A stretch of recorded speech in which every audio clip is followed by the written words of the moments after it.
Дали ќе има минималец до 500 евра зависи исклучиво од синдикатот и работодавачите, потврди денес премиерот Христијан Мицкоски.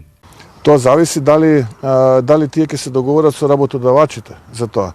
Но доколку вие мислите, претпоставувам на оној предлог кој што Сдружената опозиција Левица, СДСМ, ДУИ и Сојузот на синдикати го дадоа да владата субвенционира до 30.000 денара, можам само да кажам дека жалам што Сојузот на синдикати на Македонија полека но сигурно се претвара во партиска бина или гласноговорник на коалицијата Левица, СДСМ и ДУИ и практично тоа што овие го говорат во парламентот, овие го говорат на пресконференции.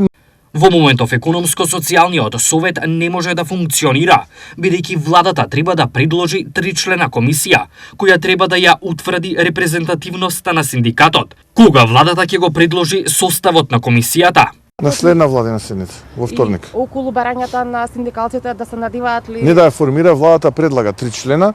Еден доаѓа од Министерството за економија и труд, еден доаѓа од Министерството за социјална политика, демографија и млади, еден од правда. Извештајот на статистиката за растот на БДП Мицкоски го оцени како позитивен од следните причини.